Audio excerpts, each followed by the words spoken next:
Hello everyone, Charles Watts here, the Arsenal correspondent at Goal, joining you on a Wednesday, 2 days after that horrible defeat at Crystal Palace. Try and put that one behind us for now and start focusing on what is to come. And what is to come is a very, very big game against Brighton on Saturday. Arsenal simply must get back on track quickly, put the defeat at Palace behind them, get 3 points on the board and try and move forward ahead of some really huge games which are coming up. Obviously the mood isn't great at the moment. I think everyone's still taking stock after that Crystal Palace defeat, but I think what we all have to remember is, up to that point at Selhurst Park, it had been going pretty well. 5 wins in a row, away wins in a row in the Premier League.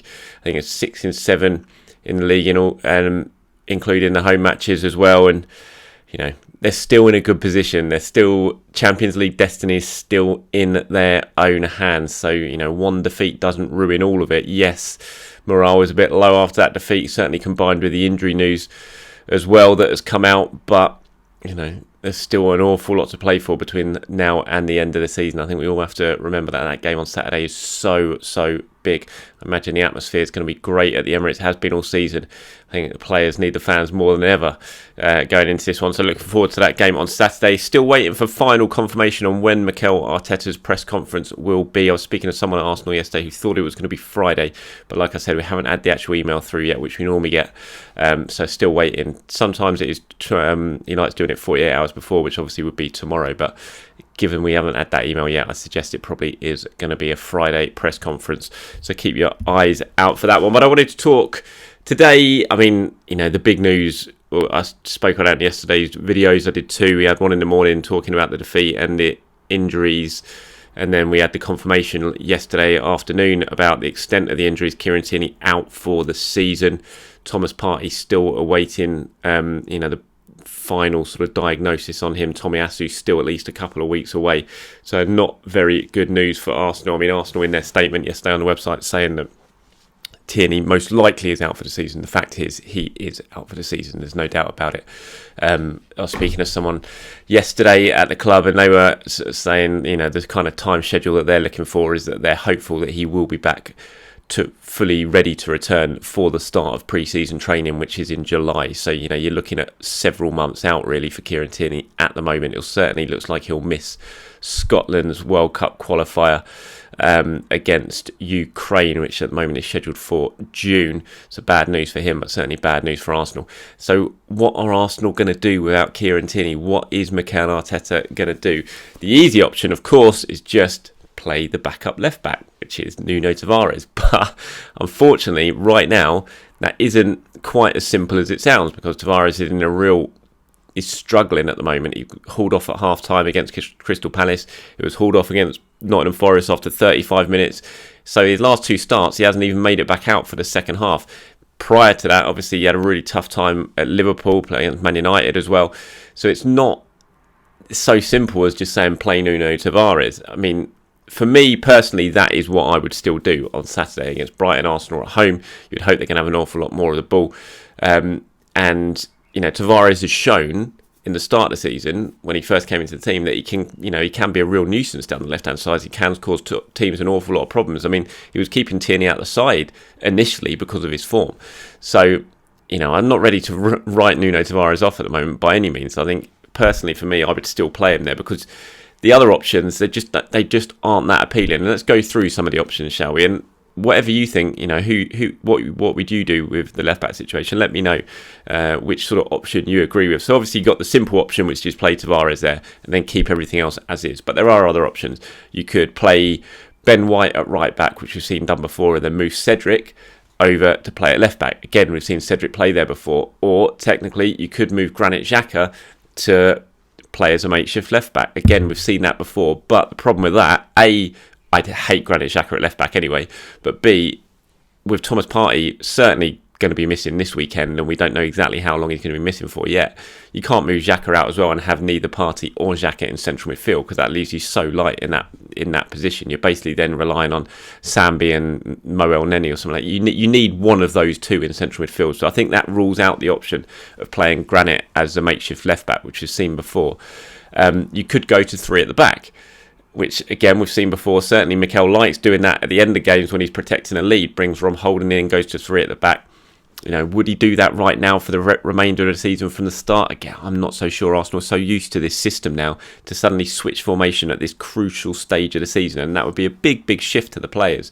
To be lining up 3 at the back constantly, it would take a bit of getting used to. I'm just not sure that is the option. So the easy option is, for me, just stick with Nuno, give him some more time, try and get him out of this sort of. He's clearly having a bit of a crisis of confidence at the moment, isn't he? Sort of get him, try and play through that, manage him well, and then you don't have to. You kind of limit the disruption elsewhere because you can keep Granit Xhaka in midfield. You can bring in Sambi for Thomas potentially, move Granit back to be more of the holding midfielder in the role that Thomas has been playing, and put Sambi slightly further forward in this 4-3-3. You can do that. I mean, you've also got the option of something we've seen before with playing everyone, basically bringing Martinelli in, having Smith Rowe and Odegaard playing ahead of Granit in the 4-3-3, and so there are options there. But it's specifically for the left back situation, what you would do, my preferred option would just be give Nuno some time, play him at left back, and then limit the disruption elsewhere. Let me know what you guys think. Do you agree with that, or would you like to see Mikel try something else when it comes to formation? Comments below. One other option that I didn't actually include there was the thought of Bukayo Saka, who obviously we've seen him break into the Arsenal team at left back, has played there before and done a very good job there, and still can contribute going forward. And I've seen a few people in my mentions on social media have been kind of suggesting that as a possible idea. I hate that idea now. I just don't think it can. When you've got a striker who doesn't score goals, which Arsenal have at the moment, and you're relying basically on Smith Rowe, Martinelli, Saka to score the goals that you need to try and get yourself in the Champions League, you can't go and take your top scorer, which Saka is at the moment, and stick him at left back. He's just too important to the attack now. I know it was an option last year, but I think now he's Saka, the player that he's morphed into, the influence that he has on that front three, I just don't think you can play him at left back. So that would literally be the very bottom option for me, would be moving Saka out of the forward line and play him at left back. It would do a job there because he's so good, he can play in any position, and he'd be a very good player, and he can, because that's just how good Saka is. But for me, that is way down. That is the very last option, would be moving Saka out the forward line. I think he has to stay up there. So no, not for me. Just wanted to talk a little bit about Lacazette now as well. Lacazette had a bad night. I mean, they all had a bad night against Crystal Palace, no doubt about it. But I thought the lack of threat that he caused, and it's something we've seen the last few games as well. I mean, look, Lacazette's not been scoring for a long time, we know that, but he is still he was playing well. He was linking up with his forwards, bringing them into play. He was getting assists.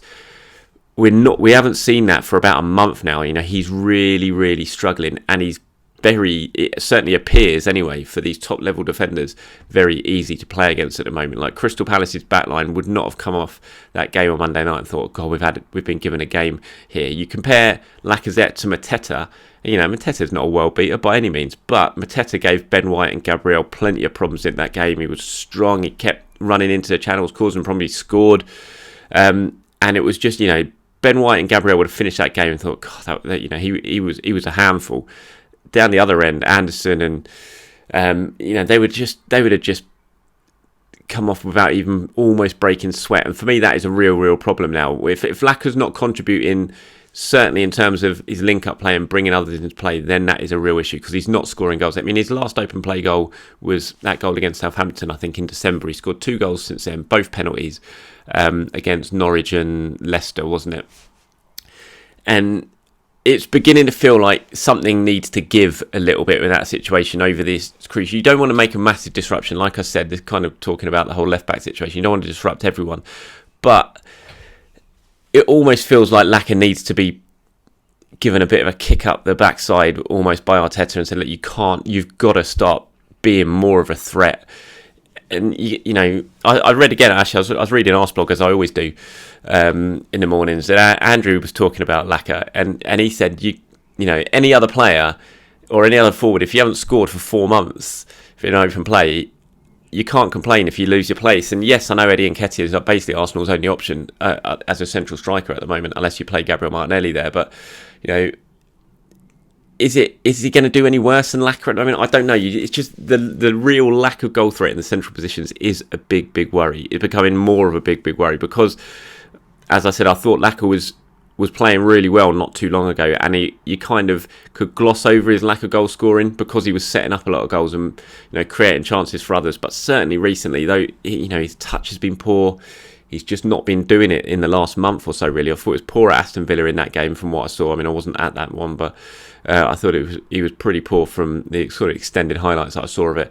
And he was dreadful against Crystal Palace, and they all were. I don't want to single Lacazette out for it, but it's becoming a problem. And I do wonder if on Saturday it might be a time to try something a little bit new in the central striker role for Arsenal, because you're at home to Brighton, and Brighton are a decent team. They play decent football. I mean, like Arsenal, they certainly struggled to score at the moment. And he saw there, I think they played at Norwich against at the weekend, didn't they? And they drew 0-0 at home, missed a penalty. I think their XG was about 3, and they got 0, and that's a familiar tale for the season for Brighton.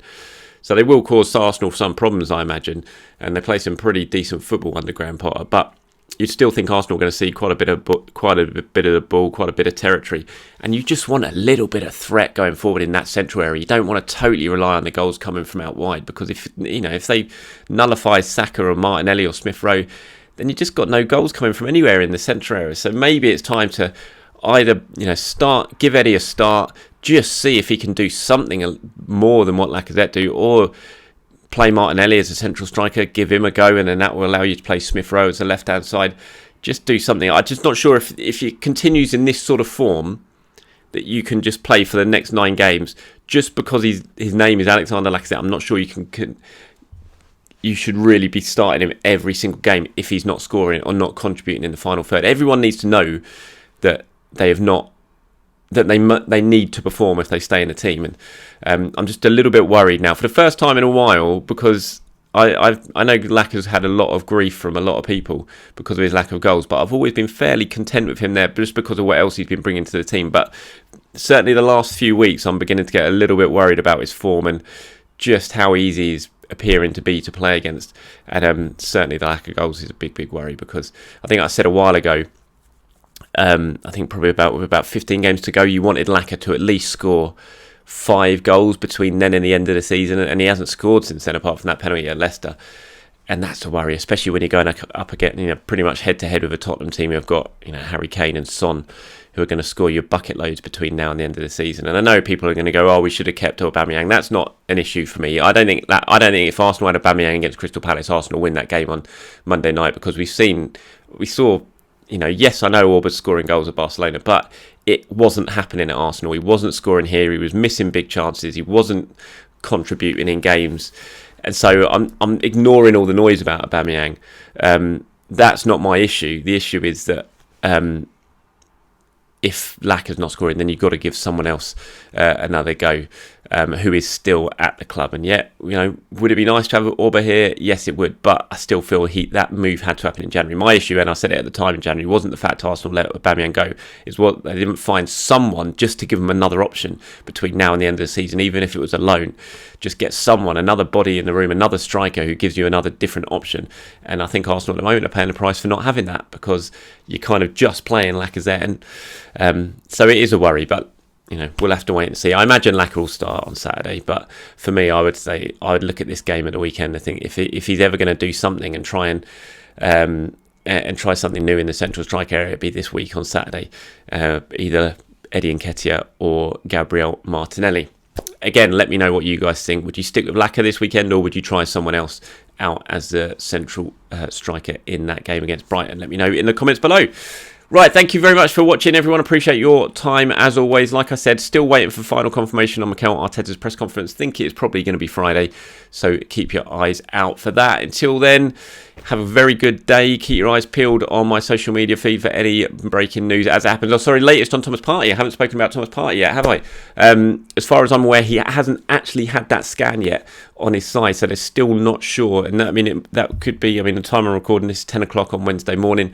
They're just waiting for things to settle down before they put him through the scan to find out exactly what is going on. He'll definitely won't be playing this weekend, so you can kind of rule him out for this one against Brighton. I can't see there's any way he's playing. he hasn't even had the scan yet. So Arsenal are still waiting, but I think you're certainly looking at least a couple of weeks for Thomas Partey. But we'll wait and see. We'll know more once the scan has happened. That could well be happening today. Originally, it was hoped it was going to happen yesterday. It wasn't. That was put off, and it could well be happening today. But as I said, press conference on Friday with Mikel Arteta. We'll probably find out a little bit more about him then. Thanks for watching, everyone. Have a very good day.